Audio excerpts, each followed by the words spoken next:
Saludo con gusto al senador Germán Martínez Cázares, integrante del Grupo Plural en el Senado de la República. Germán, gracias por estar aquí. Al contrario, Memo, buenas noches. Senador, déjame empezar por lo más reciente. La investigación publicada por el prestigioso diario The New York Times, que, según revela, personajes cercanos al presidente López Obrador han tenido vínculos económicos con el narcotráfico, tanto durante la campaña presidencial de 2018 como en el gobierno. ¿Qué opinas acerca de esta investigación periodística? Sí, leí la nota del New York Times. La verdad es que es muy preocupante. Lastima que se trate así al presidente y que el presidente lo trate con un desdén y que el presidente lo trate como un trámite en su contra. El presidente debe, desde mi punto de vista, demandar en Estados Unidos a quien escribió esto y demandar las pruebas, como le hace aquí. Demandar a los jueces de Estados Unidos, a los jueces en los que cree, los jueces que tienen a García Luna y que tienen al pederasta, abusador de menores, Nazón Joaquín, en la cárcel.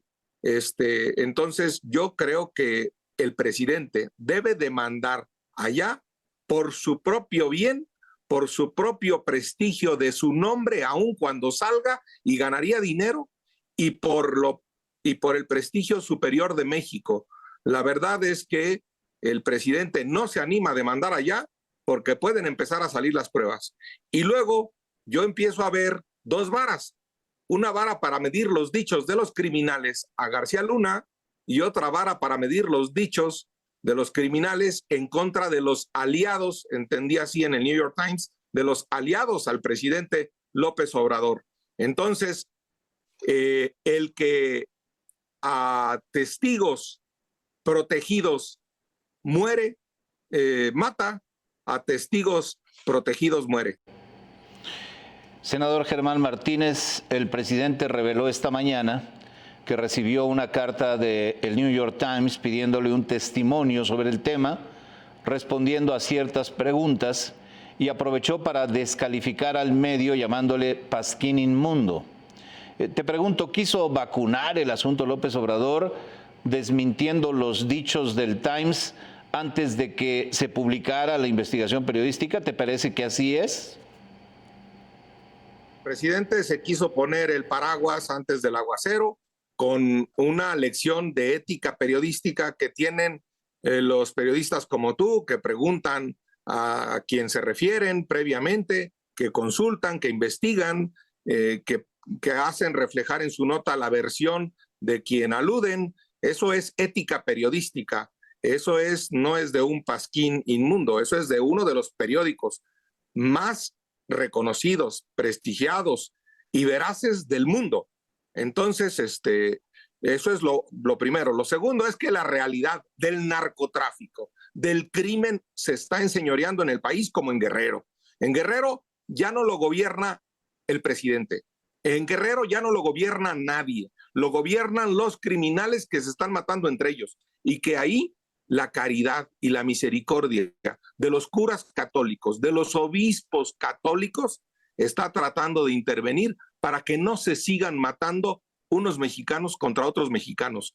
Y lo que nosotros debemos es decir y denunciar que el crimen no puede estar gobernando ninguna parte del territorio y que este país debe devolverle el miedo a los criminales, porque el gobierno de Morena no solo no le devolvió el miedo a los criminales, sino que abrazó a los criminales, tal y como lo dice el presidente, abrazos y no balazos. Está abrazando la delincuencia en Guerrero, en Zacatecas, en mi tierra, en Michoacán, en Tamaulipas, en todos lados, y eso ya no solo se sabe en México, sino también se sabe en Nueva York por este periódico.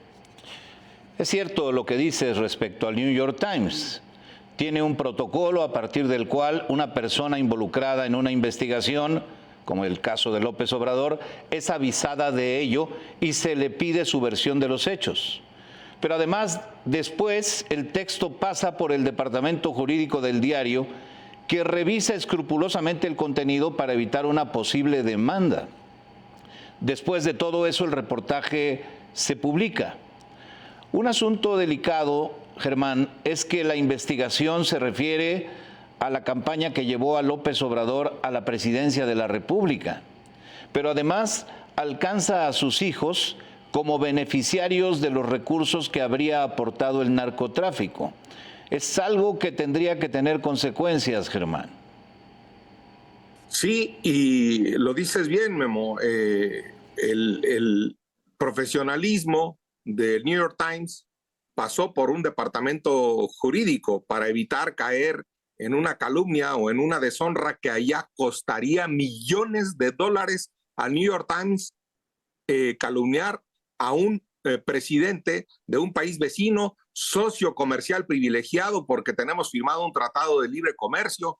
En fin, por eso es válido y quiero repetirlo. El presidente debería demandar por el bien suyo, de su familia y de México entero, debería demandar en los tribunales de los Estados Unidos a este periódico. Si es que a su juicio lo están calumniando, si es que es un pasquín inmundo, debe ser muy fácil ganarle una demanda. E insisto, ganaría millones de pesos, porque allá no se andan con mandaderos y jueces de consigna como Saldívar, o con jueces que no tienen un título de abogado, como Yasmín Esquivel, o con juezas que no saben ni lo que leen, como la ministra llamada a sí misma del pueblo. Entonces, allá sí hay jueces, como el juez Brian Cogan, que tiene preso a García Luna, insisto, como los jueces que tienen preso en Los Ángeles al amigo de algunos morenistas, Nazón Joaquín, abusador de menores, que un mes antes le abrieron el Palacio de Bellas Artes y al mes siguiente ya estaba en la cárcel en Los Ángeles, California. Allá sí hay jueces. Y la verdad es que yo quisiera, y ahí paso yo a un tema más positivo, que hubiera un tratado hemisférico, así como hay un tratado de libre comercio, un tratado hemisférico de seguridad pública, donde compartiéramos capacitación de policías, donde compartiéramos información, porque la verdad debemos decir, el crimen no es un asunto solo nacional y el narcotráfico no es solo un asunto nacional. Quiero decir, el crimen organizado y el narcotráfico no es solo un asunto de México, también es un asunto de Estados Unidos y de Canadá y de otras partes del mundo. Entonces, el presidente, al agachar la cabeza, se está humillando a sí mismo. Al no demandar en Estados Unidos que se recupere el prestigio de su nombre y el de México, se está humillando a sí mismo.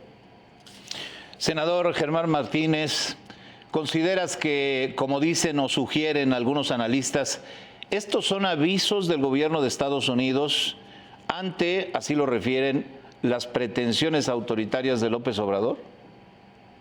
Yo creo que el presidente ya no trae todos los hilos, las cuerdas del poder. Ya no trae aquel control con los Estados Unidos.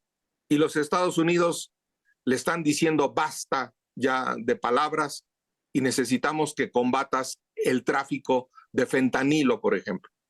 Ya. Así también algunos de los empresarios más destacados ya le dijeron basta. Clarito dijo Carlos Slim que le hacía falta mantenimiento al metro. Clarito lo dijo. O sea, Claudia Sheinbaum es culpable de las muertes del metro de la línea 12 porque le falta mantenimiento, según Carlos Slim. Y tercero, el ejército. El ejército y el crimen, pues está haciendo de las suyas ya en las últimas del sexenio, en los últimos días del sexenio, y al final del día, Memo, al final del día ya estamos en los últimos días en 3 muertos cada hora en este país. Está llegando López Obrador al récord de los homicidios juntos de Peña Nieto y Calderón. Juntos. Cuando él anda siempre invocando el pasado, estamos llegando a que en un solo sexenio, el sexenio de la muerte y de la sangre de López Obrador, los homicidios por el crimen van a ser los de Peña Nieto y Calderón juntos. En los últimos días, en los últimos fines de semana, 3 muertos por hora en México. Eso es inadmisible, eso es doloroso, eso es indignante. No merecen las víctimas de esos mexicanos la inactividad o el disimulo del presidente López Obrador. Senador Germán Martínez, dame tu opinión del caso Saldívar. El presidente desnudó crudamente al ministro y Saldívar ha dado una respuesta muy ambigua de los hechos. La intromisión de López Obrador a través de Saldívar en las decisiones de los jueces es un asunto muy grave, Germán. Gravísimo, y estoy con la barra mexicana de abogados, de la que soy socio desde hace muchos años. La barra mexicana habla de conflictos de interés, la barra mexicana habla de una durísima condena ética a estas prácticas. La barra mexicana está ahorita, en este momento, en Querétaro, reunida la mayoría de los socios. Allí está el gobernador de Querétaro, Mauricio Curi, y allí está Luis María Aguilar. Acaba de dar un discurso Luis María Aguilar en donde dice que alguien que se asume como mandadero no puede ser juez. Hago mías las palabras del ministro Luis María Aguilar.